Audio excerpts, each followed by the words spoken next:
Hi, welcome to Coding with Amadeus, episode number 2. In this series, we're building a smart mirror using Raspberry Pi running Windows 10. And today, I will introduce the model view ViewModel pattern used in WPF development. The gist of the MVVM pattern is separation of code into 3 layers. There's the model, which provides data whether it's from a file, database, or the internet. There's view, which is responsible for presentation of data to the user and handling user events. ViewModel, which is a bridge between the model and the view, translating complex data structures of the model to primitive properties, which can be easily consumed by the view. In the MVVM pattern, one model can be consumed by multiple views, but each view has only one view model associated with it, and the view model is very strictly tailored towards that view. The view model contains no more information than the view requires. Sometimes you might deviate from the rule of having one view model for each one view. You might do it when, for example, building a cross-platform Xamarin app where you have a view for each one of iOS, Android, and Windows platforms, all consuming the same data from the view model. The real benefit of model view ViewModel is that all components are separate and they're very testable. We'll write unit tests in later episodes of the show. Let's compare model view ViewModel and MVC, model view controller. In this graphic, I made controller a very big, thick yellow shape, and that's to show that controller contains a lot of logic, whereas ViewModel is very basic. It just provides data that the view needs. And the reason is that the controller is the entry point to your application. For example, in ASP MVC application, controller serves all users' requests, post, get, delete. It does the job and then it figures out which view to use. In MVVM, on the other hand, we have this overarching app.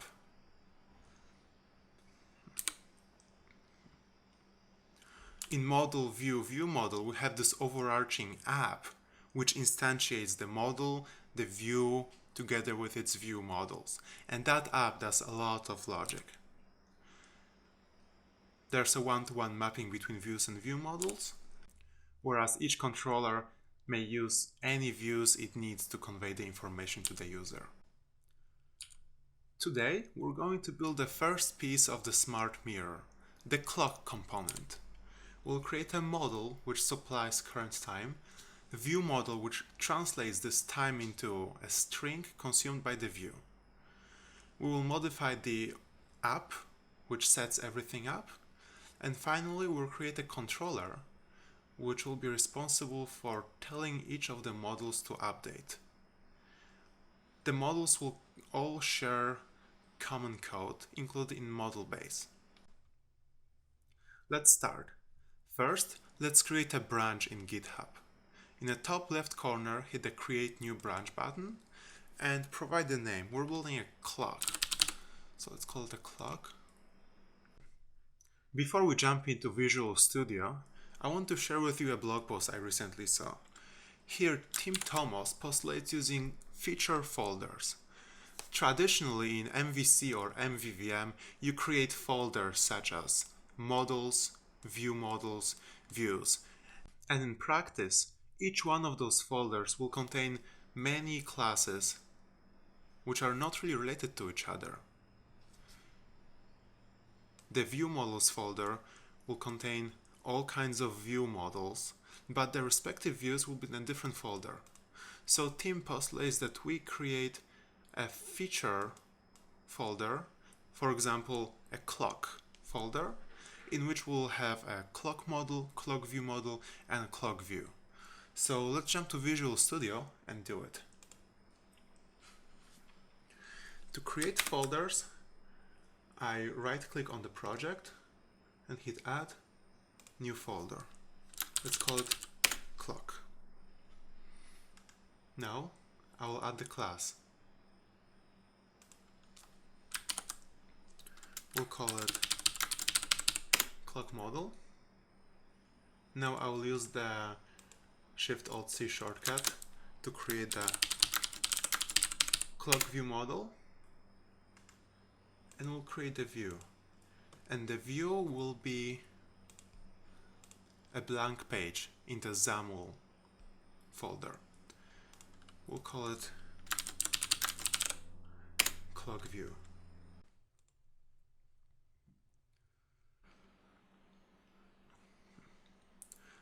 There are so many ways to create models, view models, and views, and I'll show you one of them.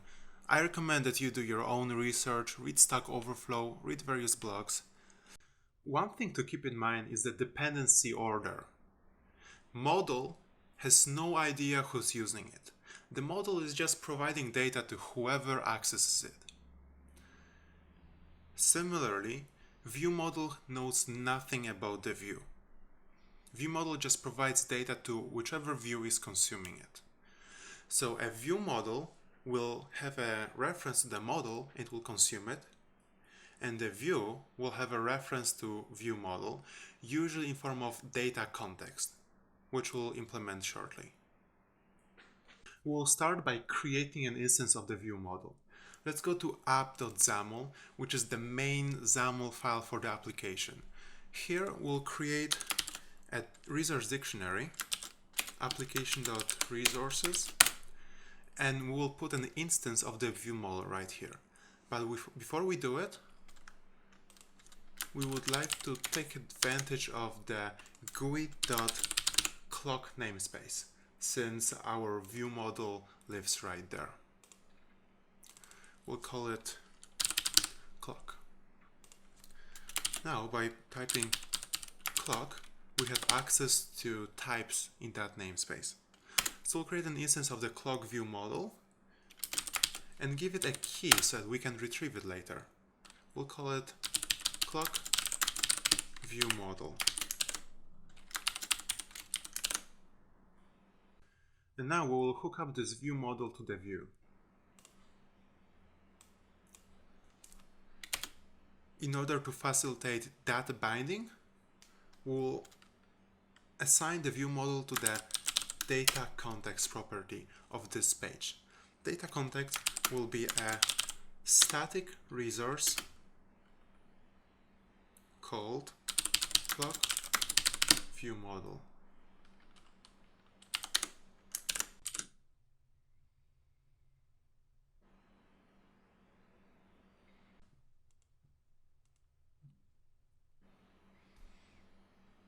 Sometimes Designer just dies, but hitting Ctrl-Shift-B proved that everything actually works. Now let's put a control, specifically the text block, which will show us what is the time.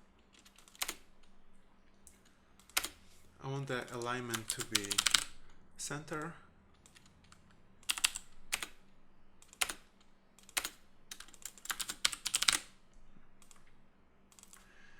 And the text will be bound to a public property of the data context. So we'll be binding to a public property that we will implement inside the clock view model. Path current time. That's how we will name the property. Right now the ViewModel doesn't exist, so the designer shows nothing. We can provide the fallback value. Time will be shown here.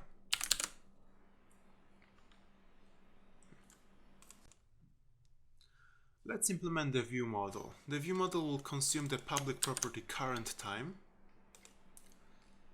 So let's add it here. Oh, by the way, the ViewModels need to be public in order for the data binding to work. We'll create a backing field, private string current time, and now the public property, public string current time, with a getter which will simply return current time, and a setter which will assign the newly passed value to the backing field current time.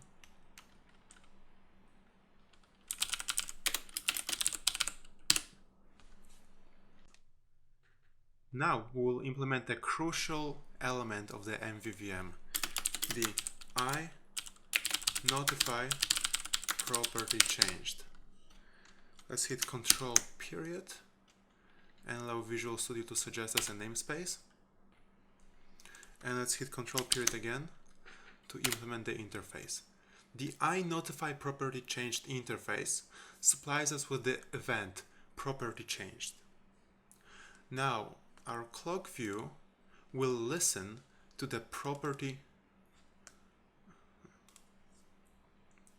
Now our view will subscribe to the property changed event to update text in this text block.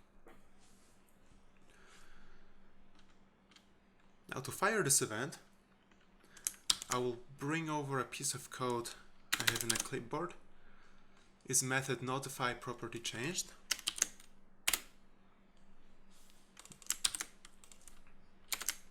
And whenever we set current time,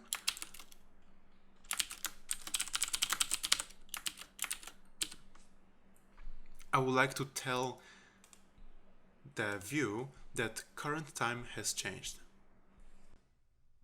Now let's pause for a second and I will show you two tricks in modern C#.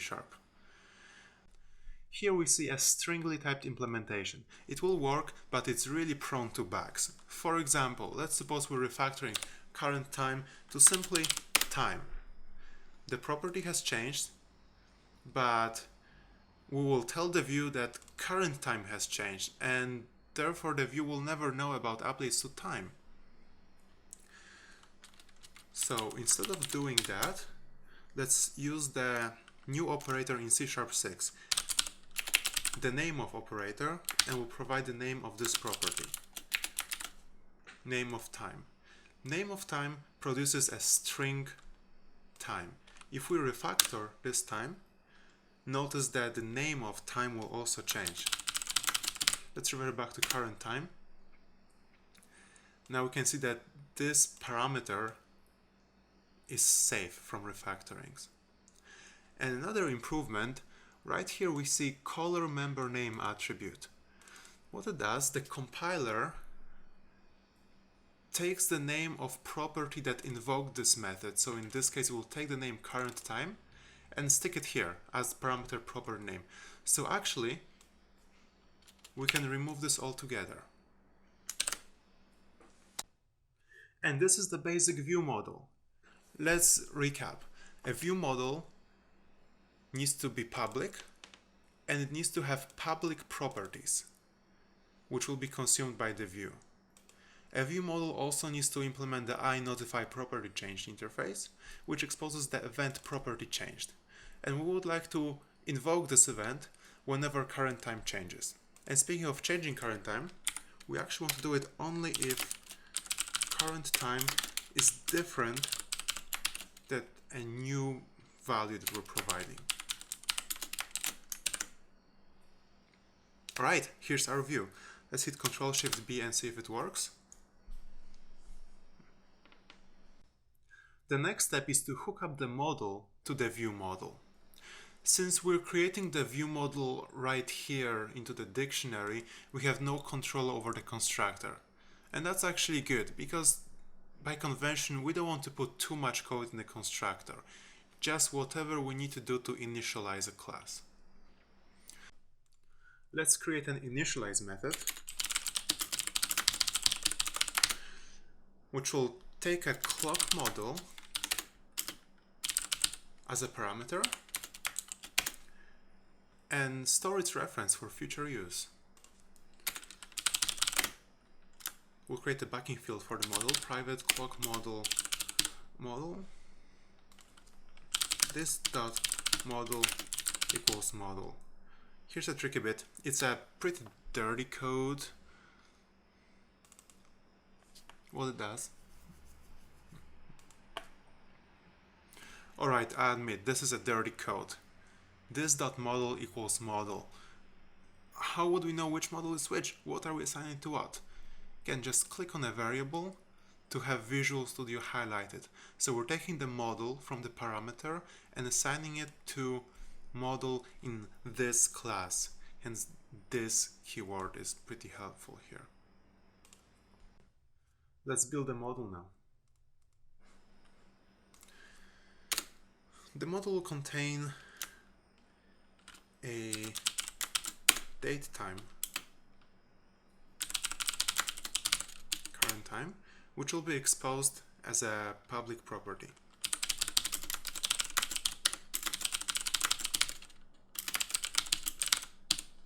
With a getter and a setter. Clock model will also have method update,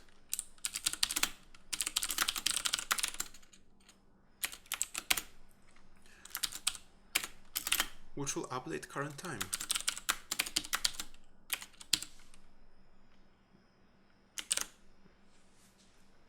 Let's go back to our ViewModel. When we initialize the ViewModel, we might as well set the current time. Let's create a method that does that. Update time. Hit Control dot to generate this method, and this method will update the current time. Notice that we're updating the current time property because we want the code to take this path of a setter, which will eventually update the GUI. If we were to assign to lowercase current time, we would just change the backing field without updating the GUI. Alright, so current time equals, and let's build a string. It is model.currentTime.toString. We would like to display time in a hour, minute, second, and AM, PM indicator format.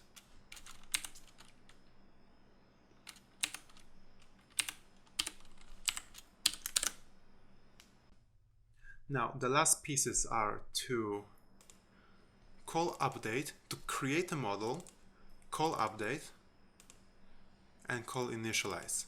And hopefully everything will work. So let's go to the application entry point. We used to work with app.xaml, the XAML part. Now let's go to the code behind, app.xaml.cs. This method on launch is specific to the universal Windows apps. So in your case, your entry point might be something else. We'll create the model.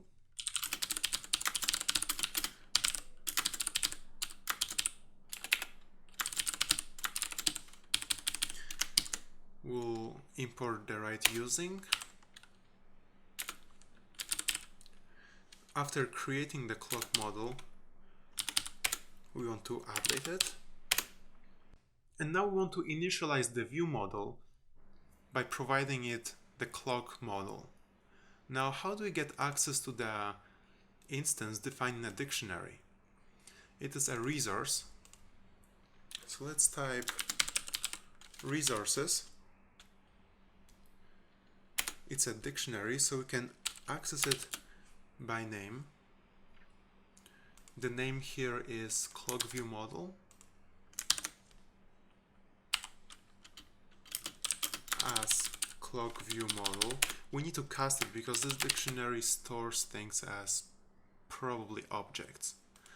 So now we have the clock ViewModel, and let's call method initialize and provide the model, clock model. And lastly, we want this app to use our view called clock view. Currently it's using main page, which we don't need. And the way universal Windows apps work, you provide a type of the view that you want to use, and it builds that instance for you. So let's provide clock view, and let's remove main page because we don't need it. Let's hit Ctrl+Shift+B to see if it compiles. It does. Now, ensure that you're on x86, not ARM, and let's see if it works. The application loads, the ViewModel is being built, and we have the time. The time doesn't update yet, and we'll do it in the next episode. See you soon.